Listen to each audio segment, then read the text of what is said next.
the United States of America, the land of the free and the founder of modern democracy. So it comes as a surprise when you learn that the US has supported and installed regimes that go against everything we stand for. I'm talking about the dictators the US has supported. You might be wondering, why would the US want to support such people? Well, it was actually for two reasons. Number one, the nation controls large oil reserves, and a dictator is easier to corrupt for better oil deals than a democracy. Or number two, the dictator is very anti-communist. Dictators are better at suppressing communist uprisings since they don't pay attention to silly things like human rights. Oh. Let's start with number one. Oil is one of our most valuable and common resources in the world. We use it for all sorts of things, from driving our cars to plastics, and nearly everything is made out of plastic. In fact, every year we produce about 300 million tons of plastic. Right now, the device you're using to watch this video is made out of plastic, and might possibly be charged with electricity generated from crude oil products. The point is, oil is very valuable. If the price of oil was to change even by a few cents, that could make or lose a company millions, sometimes billions of dollars. So it's in the US's best interest to make sure that there is a large supply of oil for an affordable price. To get this, the US will go to extreme measures. Take Iran, for example. On the 21st of July, Iran went from primarily being ruled by a king or a shah to a constitutional democracy, meaning that they had a king, but they had limited power, and the prime minister would actually run the country. The prime minister was called Mohammad Mossadegh. Mossadegh was a reasonably good leader. Unlike the king, he wasn't corrupt. He was pretty popular with people, and he wouldn't be pushed around by the British and the Americans, who were extensively mining Iran's oil. One of the biggest companies mining oil from Iran was the Anglo-Iranian Oil Company, which we today know as British Petroleum, or BP, which controlled huge portions of Iran's oil. They were so big, they were able to corrupt most of Iran's parliament into giving them deals to export their oil cheaply to Britain and the US. The problem with this is it left Iran with the bad end of the deal, losing Iran millions of dollars each year because huge quantities of oil were being exported but little to no taxes were being paid. Mossadegh didn't like the way Iran was losing money from its corrupt oil policies, so he tried to renegotiate a deal with the company. They refused, so Mossadegh nationalized Iran's oil production. To nationalize something means to put a business or a type of business under the management of the government. In this case, Mossadegh kicked out all British businessmen and their companies like the Anglo-Iranian Oil Company to instead have Iran's government run the oil production. Mossadegh was incorruptible and used the money from selling the oil to benefit Iran. The Anglo-Iranian Oil Company was furious. They had lost millions, which in those days was the equivalent of billions of dollars, and they had lost all their oil mines in Iran. The British and US government were also mad because the price of oil had risen due to the shortage of oil from companies not being able to mine in Iran, and Mossadegh selling the oil at a much higher price. So Britain and the US plotted to overthrow Mossadegh. They got the British Secret Service and CIA to stage a coup. A coup is when a country's military turns on its own government to get a new person in power. So on the 19th of August, 1953, the US and Britain launched a coup, overthrowing Mossadegh and the Iranian parliament, removing most aspects of democracy, and replacing them with Iran's old oppressive king. The new king, Mohammad Reza Pahlavi, was the dictionary definition of a dictator. He gave favourable oil contracts to the British and the US, selling Iran's oil at low prices. This caused less money for Iran's people, causing mass poverty. But while Iran was suffering from famine so badly they couldn't have milk with their breakfast, Reza Pahlavi's wife bathed in milk.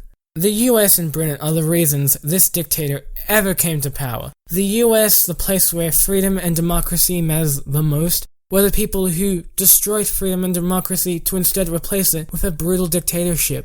That's just one example of the many regimes the US has supported for oil.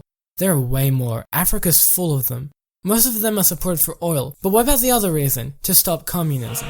Communism is an ideology, which means it's basically a belief, a value that someone has. The problem with the US and communism really starts in 1945. The Second World War had just ended, and Joseph Stalin was the Russian leader. Joseph Stalin rose to power in 1922. He was the dictator of the Soviet Union, or better known as Russia. He was a very isolationist person. He didn't try to expand Russia or meddle with foreign affairs. He was primarily interested in the love of his life, Mother Russia. But after World War II, Russia had lost 20 million Russian lives when the Germans invaded. So Joseph Stalin decided the best way for Russia to protect themselves from future invasions was to get pro-Russian people in power in Eastern European countries, to ally Russia. So in the event there is another war, these Eastern European countries could act as a buffer zone or a wall. So invading armies would have to get through them to take out Russia. This was dubbed the Iron Curtain. To achieve this, Stalin tortured, beat, and killed politicians, and rigged elections to get communist dictators in power in Eastern European countries like Hungary, Poland, Czechoslovakia, Romania, and Albania. This really scared Europe and the US because Russia was starting to become increasingly more powerful. But the US wasn't worried. They had a decisive weapon, one that they had already used on Japan. I'm talking about the atomic bomb. But in 1953, Russia's secret service, the KGB, had collected enough information to build their own nuclear weapons. So the US was now threatened by Russia. If Russia wanted to go to war, they also had the ability to annihilate their enemies, such as America.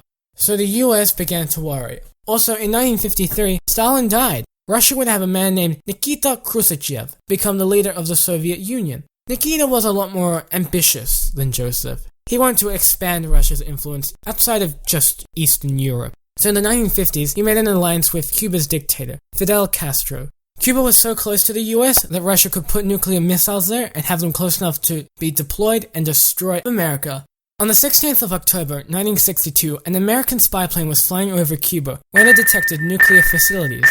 The US was scared. Russia could destroy them at any moment, so in response, the US placed nuclear missiles as close as they could to Russian-controlled territory, in Italy and Turkey. This caused the US and the Russians to enter a stalemate. If one of them were to attack the other, they would both be destroyed. This is what's known as mutually assured destruction, or MAD. So the US and the Russians would be waiting for one another to attack first, but they never did. This was the reason for something called the Cold War, which, fun fact, wasn't very cold, unless you lived in Russia, which is always cold. It was called the Cold War because no soldiers were actually fighting each other, because the US and the Russians couldn't fight each other directly, without killing and destroying each other completely. They would instead each fund and supply smaller nations to fight wars between each other, while the US and Russia spectated. These are called proxy wars. The Americans and Russians would try and back as many regimes as possible, most of them being dictators during the Cold War period of 1947 to 1991. There are many examples of proxy wars. One of them is the war between Ethiopia and Somalia, two nations located in the Horn of Africa. Communism was starting to gain popularity in Ethiopia, so many communist nations decided to assist the Ethiopians with weapons and money. While in Somalia, capitalism was still running strong. Capitalism is the opposite of communism, just so you know. So America decided to back Somalia, giving them support even though their leader, Mohammed Siad Barre, was an authoritarian, cruel, and oppressive dictator. The US overlooked that and helped Somalia during the Ethiopia-Somalia border incident, where Ethiopia tried to invade Somalia. The US blindly supported a regime that freely tortured and jailed its own people. Siad Barre's dictatorship had such little freedom that most people had no idea what the word even meant. This was also because Somalia was so poor that there was little to no schools. But sadly today, Somalia is in chaos and fighting an ongoing brutal civil war. It's currently one of the poorest countries in the world. That's just one of the regimes supported by America. There are way more, like Vietnam over communism, or the Venezuelan coup over oil. It leaves you asking, was it really worth it? But that's just some of the dictators the US has supported.